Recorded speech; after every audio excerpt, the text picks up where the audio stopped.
Hey guys, welcome back. Lucian here with you again, like always. Bringing some new Star Citizen content. I have not done Star Citizen in such a long time. Doesn't mean I'm not involved. I'm just been taking a break like a lot of people, letting the project develop a little bit and mature, I guess is the right way to put it. So last week, Noobifers put out a really cool video talking about LTI and CCU and explaining it. And it really motivated me to fix my hangar. My hangar's been a mess for probably 2 years, and I've never sat down to fix it. So today's the day I'm going to fix it. Not only am I going to fix it, I'm going to walk you through me fixing it so I can cover CCU, Lti tokens, and the buyback system. So if you have not seen Noobifers' video, I will post a link down below. Definitely go check it out. Drop him a comment and tell him how much you enjoyed his video. I like how he's no bullshit, as he likes to say. You get straight up just truth, facts, in a very clean format. Alright, so let's talk about Lti tokens first. That's kind of the first thing on my list. So I did buy a Origin X1 base edition LTI war bond last week, right before it went off concept sale. I really have no interest in the X1 as a ship. I have 2 Dragonflies, and I think that might better suit my needs as far as a one-person speeder. But I bought it for an LTI chip. Now when I say LTI chip or LTI token, it's basically you're taking that and through the cross-chassis system or the CCU system, you're turning it into something else. Now, to explain the the CCU system, the LTI token, you can see that this one has lifetime insurance, LTI. So when you cross-chassis upgrade a ship, it maintains the extra information, the lifetime insurance, the posters, the models, any kind of extras. It maintains that from the original ship or the donor ship and moves it forward. So what we're going to be doing today, I'm going to take this LTI X1 and we're going to morph it up so it maintains that LTI insurance. So that's kind of an explanation of LTI tokens. Basically use anything sub $80 and kind of make it into whatever ship you want it to be. Now somebody's going to say that insurance isn't going to be a very small deal on the final game. I hear that, but I've been around long enough. I want everything in my fleet to have LTI because that's just what I want. And a little bit of manipulation of the system, we can do that. So this LTI is going to be our new donor ship to get to the ship we want to have. Alright, so CCUs. So if I go back up here and go to store and ship upgrades, this is where you can change from one ship right here, and I have actually my ship selected. This is what I currently have, it's right, Aurora MR. These two right here are my packages. I bought an Alpha as my base package years ago, and then I bought an MR at last year's anniversary sale just as an extra package to have another crew member spot. I bought a Dragonfly because I just thought it was cool.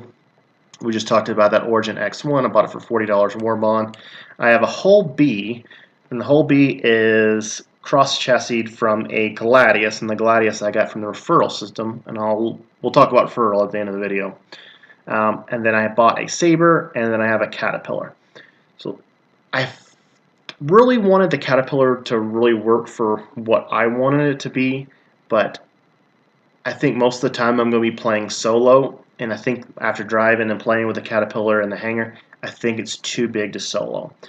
So we're going to basically fix my hangar so to better accommodate what I want to do when the game's finally released. And I think I'm probably going to be playing, for the most part, solo because I play at odd times, but I do have some interest in joining an org. So that's what I have. So let's say if I want to change from an Origin X1, and then anything you can cross-chassis to anything to an equal or higher value. One point about the equal thing, RSI and CIG have planned to crack down on the $0 cross-chassis upgrades. And that's just something they're trying to weed out.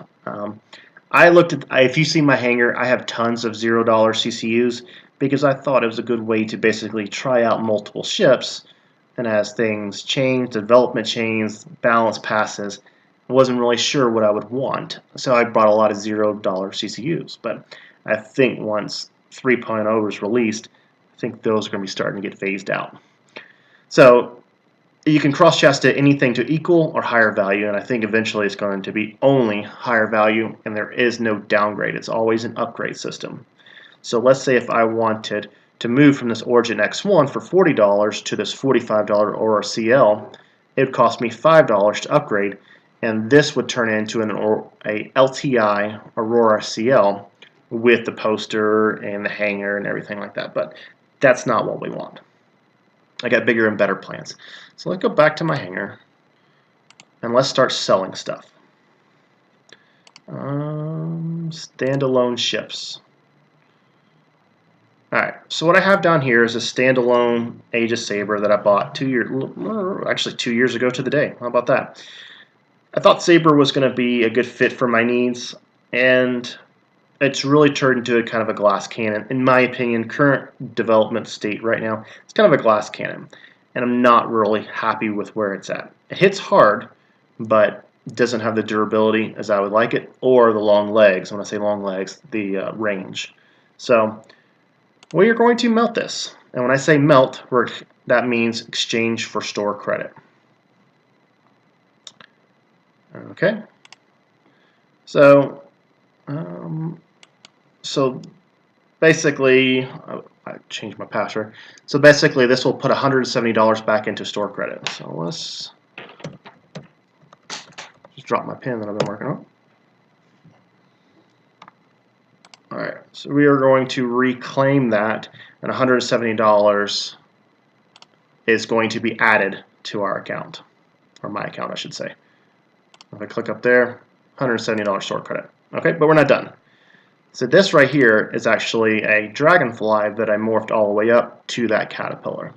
So again, I'm not digging the caterpillar right now. I think it's a really cool ship, and I would love if it was a little bit better that you could solo with an NPC and not need a full crew. I think to maximize using a caterpillar, you're going to need at least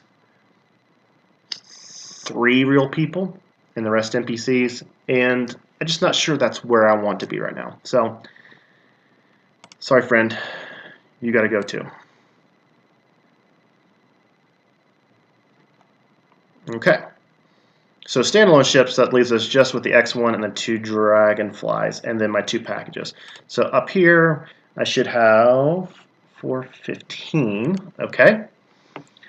Now, if I go to upgrades, just switching the tab right here, you can see how many $0 CCU upgrades, like Freelancer to Gladys Valiant and Aurora Ellen to the MPUV Cargo, correct, to Anvil Crucible. I just bought a lot of those last year at the anniversary sale. You can see the date, because I just wasn't sure where we were going. Now, since I sold the Saber, I do not need this Saber to Hurricane upgrade anymore, right? So we're going to exchange that, and it was only $5. Cool. All right. So now our current store credit should be $420, which, let's be honest, it's not an insignificant chunk of change. But I guess at the same time, I've also been with the projects for 4 years. Anyway, doesn't matter. All right. So we talked about the Lti tokens. Now I want to talk about buybacks. You have the opportunity to buy back a ship that you previously melted. I believe it's once a quarter for cash, or for store credit. I'm sorry. And you say one opportunity, and you get another token or whatever they're calling it, one opportunity. I think it's once a quarter. Don't quote me on that, but I think you get 4 a year, and I believe it just refreshed last week. So what I'm going to do is 2 years ago, where is it? There it is. 2 years ago, a little over 2 years ago, I melted a Vanguard. and I really love the Vanguard. I was a little bit sticker shocked, but I think the Vanguard is going to be a good fit for what I want to do. That solo roll. It can be a little bit of a predator, but also has got some long legs. I do like that it has a bed, so you can do some log outs, and I'm bringing back the LTI. So we got $420 in our account. So we're going to buy back this. It's going to have our LTI, and we're going to get all 4 hangars back because this includes the industrial hangar. So, bam. All right. So we got that back in our cart. So the next thing I want to do, I'm just going to leave in the cart. I'm not going to check out. I'm only just going to check out once. So let's go back to store, and we'll do ship upgrades. So we talked about Lti tokens. We talked about the buybacks. Now let's start working on making this X1 into something a little more desirable. And you're going to see what I'm going to do here. I'm going to do something a little funny, but I think it's going to work for me. So with 3.0 or 3.0 and later, the Cutlass is getting an update pass, and I like the way it's going. I also think this is going to jump in price after 3.0, probably to 110, 120, 115, somewhere in that 100 to 125 mark, in my opinion. So we might as well upgrade now. So we can do, can't purchase more than one item at once with buyback. Okay, fine. Let's go to our cart and let's check out. Check out. Alright guys, I'm back. Sorry for the weird cut. I realized the next screen had all my personal information, my address, my phone number, and blah blah blah. So a little bit of weird cut, but I finished checking out with the Vanguard. It's placed in there. We go back to Origin X1 to Cutlass Black upgrade. So basically we're going to take an LTI X1 and we're going to have an LTI Cutlass that comes out. Okay? We're not done there. Let's keep on working this. Alright, so let's do, you can see the Vanguard's now there. I finished checking out. So let's now do a,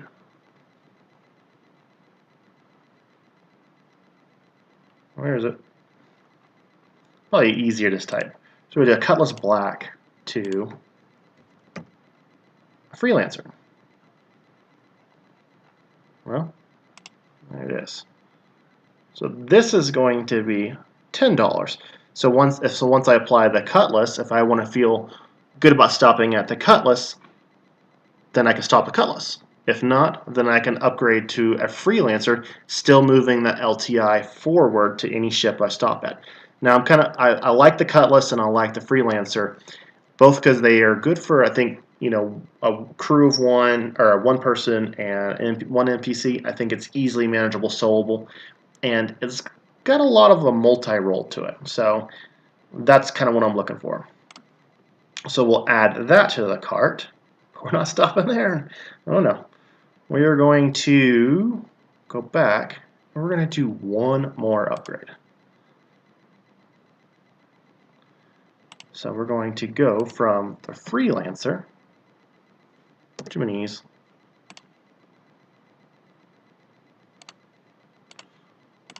to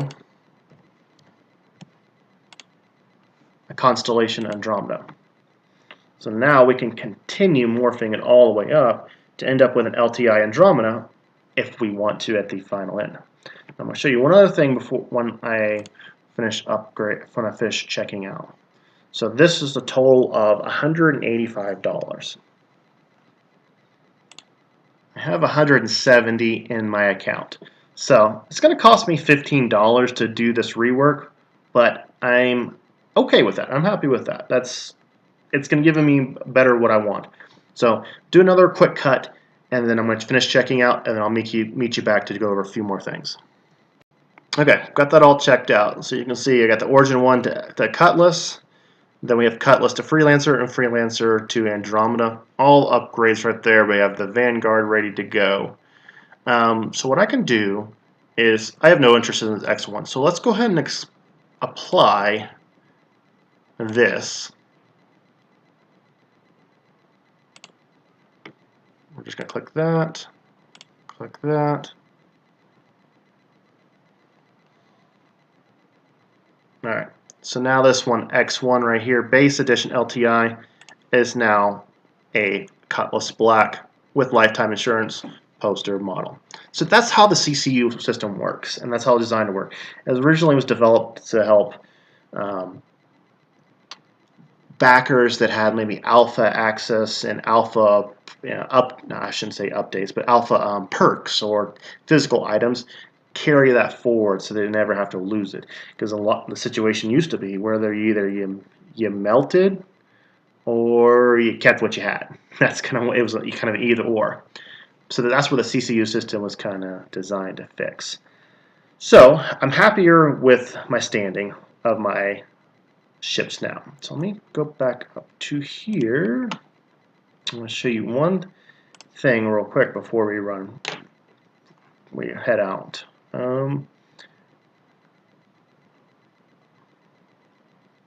No, you can see I have just tons of crap in here. I bought a lot of stuff, or I didn't really buy it because it didn't really cost anything, but bought a lot of stuff last year at the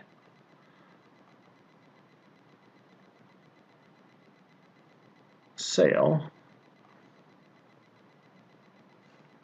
Well, probably skipped right over it. Let's see if I can search for it. I won't search for too long because it's just taking up time. But basically I have an upgrade, there it is, upgrade from a Gladiator to a Freelancer MISC. So the Gladiator is not currently for sale right now. So I also have a sidetrack where if I can go from Cutlass to Freelancer, then Freelancer Gladiator to MISC, or I can go Freelancer straight to Andromeda. So this rework opens up a lot of opportunity for me, and I'm much happier with my current hangar. So hopefully you guys learned a little bit about CCUs and Lti tokens. So here's my new ships right here: MR, Alpha, 2 packages. Then I have a Dragonfly, Hull B, a Cutlass, and a Vanguard. And then I can take that Cutlass up to whatever I want it to be. But I also bought the Dragonfly because I thought it was good pairing with the when I had the Caterpillar. But it should be a good pairing for either the Cutlass or the Freelancer, and as well if I go all the way up to an Andromeda. So that's it. That's my rework. Shameless plug. If you feel like supporting me, I do have a referral code. I'll probably leave it. I'll definitely leave it down below. I'll try to remember to pop it up on the screen. Please leave me any comments. I will leave a bunch of other links to RSI and to noobifers video. Otherwise, you guys have a great day. I'll talk to you soon.